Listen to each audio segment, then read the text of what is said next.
लोग सोचते हैं। हमारे धर्म में कोई वीआईपी कोटा नहीं होता है, कोई नेता नहीं होता। अगर एक बड़ा मंत्री आ जाएगा ना, मैं इस्लाम धर्म में मस्जिद में अगर कोई मंत्री घुस जाए और वो पिछले सब में खड़ा है तो कोई नहीं कहेगा मंत्री जाके सब यही खड़े हो जाइए, एक ही सब में खड़े हो गए महमूद यार। हमारे धर्म में छुआछूत नहीं है।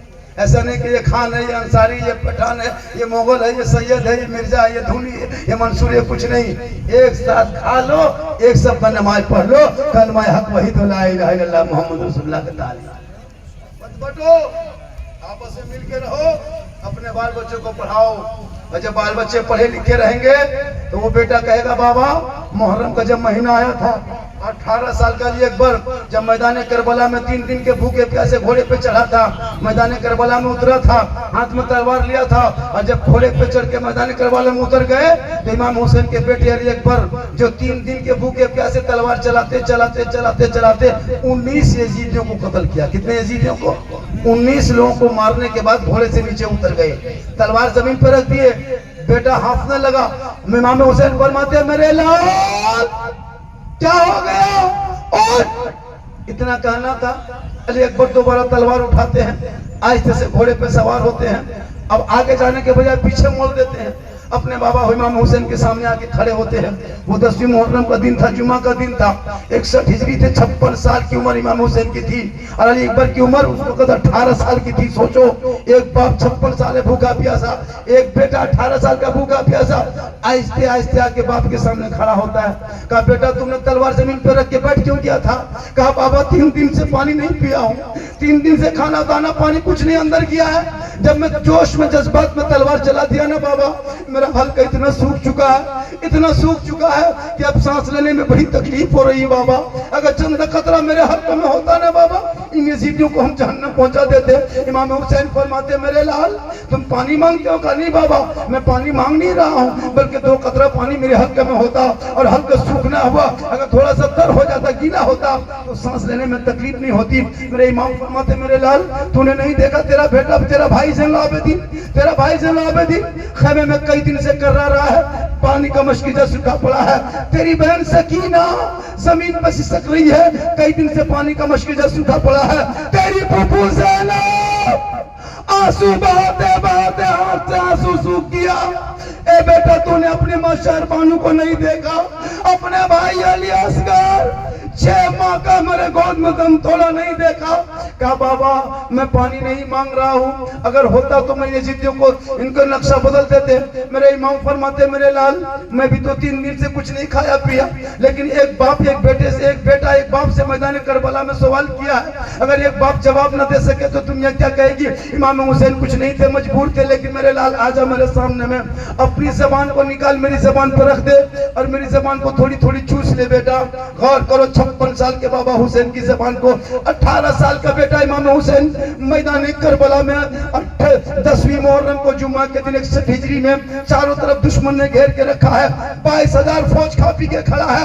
दोनों बाप बेटा मैदान करबला में है, एक बेटा है अपने बाबा की जबान को चूस रहे हैं। थोड़ी देर बाद फरमाते मेरे लाल अब बता कैसा लगा? कहा बाबा लगता है कि थोड़ी थोड़ी मेरी प्यास बुझ रही है। कहा थोड़ी देर मेरी जबान पे और अपनी जबान को रख लो बेटा। फिर थोड़ी देर के बाद फरमाते अब कैसा लगा बेटा? कहा बाबा लगता है कि आधे से ज्यादा प्यास बुझ गई है। कहा बेटा थोड़ी देर और मेरी जबान पे जबान रख के चूस लो। फिर इमाम हुसैन फरमाते मेरे लाल अब पता कैसा लगा? कहा बाबा मेरी प्यास बुझ गई। इतना कहना था इमाम हुसैन फरमाते रुक जा मेरे लाल, तू 56 साल की उम्र में मैदान करबला में दुश्मनों के बीच में तूने मेरी जबान को चूसा है, और मैं 6 साल की उम्र में मस्जिद नबी के सहन में नाना रसूलुल्लाह की जबान को चूसा था। ए बेटा आज करबला में जबान तेरे बाबा हुसैन की है, लेकिन फैज नाना रसूलुल्लाह का है जो मदीने से चला है, और करबला में तेरी प्यास बुझती नजर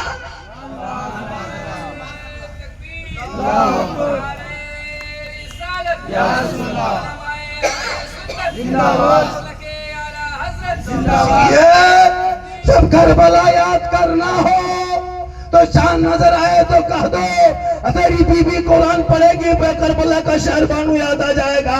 बहन कुरान पढ़ेगी, ज़ैनब याद आएगा। बेटी कुरान पढ़ेगी, सकीना याद आएगा। बीमार कुरान पढ़ेगा, ज़ैनुलाब्दीन याद आएगा। जवान कुरान पढ़ेगा, कासिम याद आएगा। भतीजा कुरान पढ़ेगा, कासिम याद आएगा। बेटा कुरान पढ़ेगा, ज़ैनुलाब्दीन याद आएगा। आप कुरान पढ़ोगे, इमाम याद आएगा। बच्चे कुरान पढ़ेंगे, अली असगर याद आएगा। बेटी कुरान पढ़ेगी, सकीना याद आएगा।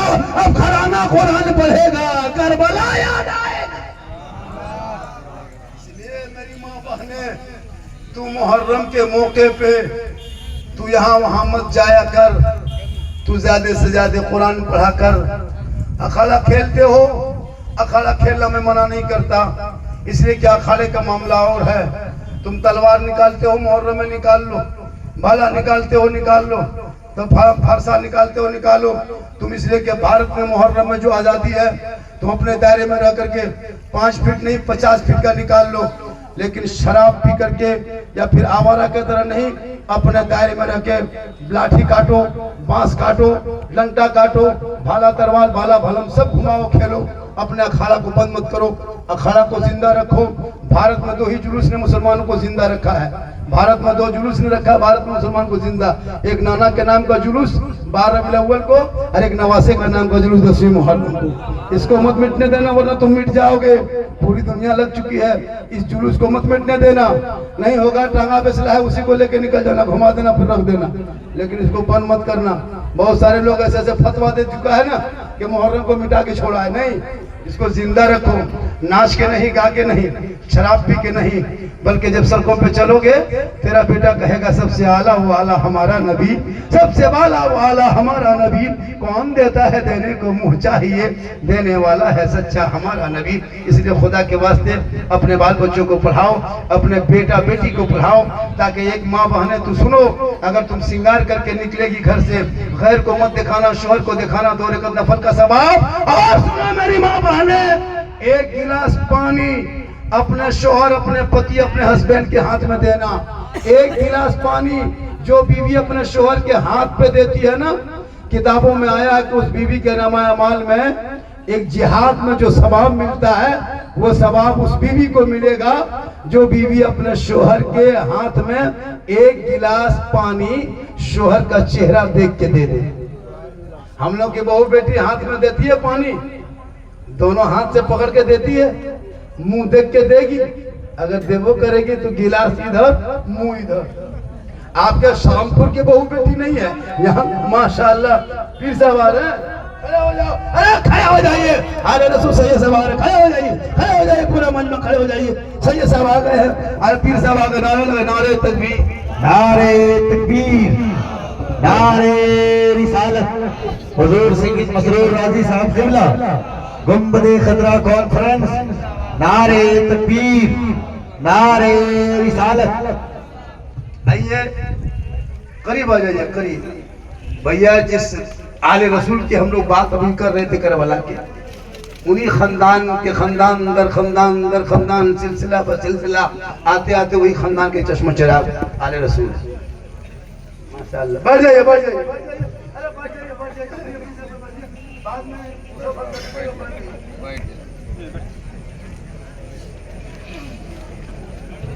बढ़ जाइए, बढ़ जाइए, बढ़ जाइए। माशाअल्लाह लोग कह रहा था कि हजरत ये बारिश में जलसा कैसा होगा, वैसा होगा, सोच रहे थे ना। ये बाप रे बाप, कहाँ गया? माशाअल्लाह बड़ा अच्छा लग रहा था ना। माशाअल्लाह बहुत अच्छा है। तो आज का जलसा इतना अच्छा हो गया, लोग सुबह पूछेगा कौन कौन आए थे, आप लोग कहिएगा बलियावी साहब थे, सैयद साहब थे, बीच में झारखंडी बाबा भी थे। वो पूछेगा झारखंडी बाबा कैसा था, आप लोग कहिएगा चीन जैसा था। सुबह पगला जाएगा कि कहन देख लिया। कुछ लोग घूम घाम के चले गए। जलसे में आओ, एक बात सुनो। तो मैं क्या कहा, मेरी माँ बहने एक बात और सुन लो, आपको यहाँ वहाँ नहीं जाना, मज़ारों में औरतों को जाना हराम है, औरतों को मज़ार के अंदर घुसना हराम है, उसका परहेज किया करें। जहाँ गुनाह हो वहाँ मत जाया करें। और तो मजार के अंदर नहीं घुस सकती, अगर घुस गई तो गुनहगार है।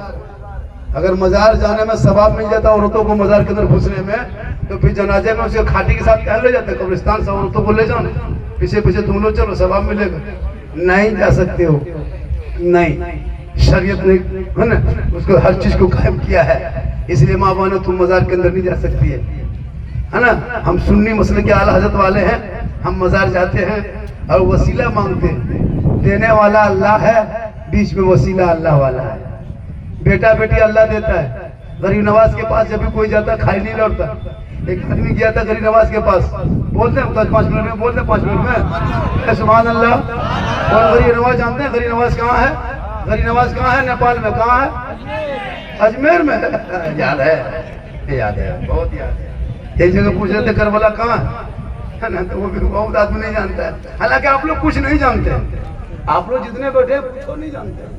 मैं लिख के देता हूँ, चलिए ना भागलपुर कोर्ट में लिख देता हूँ। आप लोग में से 90% लोग नमाज पढ़ना नहीं जानते। अब कितना आसान है नमाज पढ़ लीजिएगा। हम लोग 7 दिन तक रटे हैं मदरसा में बैठ के, तब तहियात याद किए। 8 दिन रटे तब दुरूद शरीफ याद किए। 9 दिन रटे तो मसूरा याद किए हैं। 10 दिन में दुआ कुनूत याद किए हैं। 3 महीना रटे हैं, मोहम्मद मार खाए हैं, तब जाकर 10-20 को सूरत याद किए हैं। ना आप लोग कायदा पढ़े, ना कुरान पढ़े, ना कुरान पढ़े, मस्जिद में घुसे, मदरसा में बैठे, ना उर्दू पढ़े, ना कभी मस्जिद में मिले, ना मौलाना से मिले। आप लोग बगैर पढ़े जो नमाज पढ़ लेते हैं, आप लोग आदमी नहीं जिन्नात हैं। तब आप लोग जिन्नात से, हम लोग पढ़े हैं तब नमाज पढ़ते हैं, आप लोग बगैर पढ़ लेते हैं। ये जिन्नात के काम है। नियत देखना, कुछ नहीं जानता हजरत, कुछ नहीं जानता। मैं लिख के दे सकता हूँ। अच्छा बगैर पढ़े नमाज पढ़ लेगा? कभी जिंदगी में उर्दू किताब देखे हैं हम खोल के? नियत अल्लाह अकबर, कितना खुशबुशा लगा था, 1.5 पारा पढ़ दिया। कुछ नहीं जानता, नहीं पढ़ना नहीं जानता। इतना आसान नमाज पढ़ लोगे? नमाज पढ़ने के लिए पहले पढ़ना पड़ेगा। अफसोस नहीं लगता? आप खुद के घर से निकलते हो, 50 मुर्दा दफन कर चुके, अब तक 50 मुर्दा, अब तक दुआए जनाजा याद ना कर सके। 50 साल से ईद कहा जा रहा है, अब तक ईद की नियत याद नहीं। 50 कुंटल मुर्गी खा लिया, अभी तक जबा करने तरीका याद नहीं। सोच के देखिए, ये है मुसलमान। बोल इस्लाम खतरे में है। खतरे में इस्लाम नहीं, खतरे में तुम हो, तेरा समाज है, तेरी सोच है, तुम्हारी औलाद है। मेरा इस्लाम कल भी जिंदा था, आज भी जिंदा है, क़यामत तक जिंदा है। 22,000 फौज आया था मैदान करबला में, कुरान को पलटने के लिए आया था, कुरान में तहरीफ बदलाव करने के लिए आया था। 22,000 फौज आया था, शरीयत मुस्तफा को मरोड़ देंगे, लेकिन पूरी दुनिया ने देख लिया जुल्म करने वाले यजीदियों का नामो निशान करबला में मिट गया, और सब्र करने वाले हुसैन पूरी दुनिया में छा गए।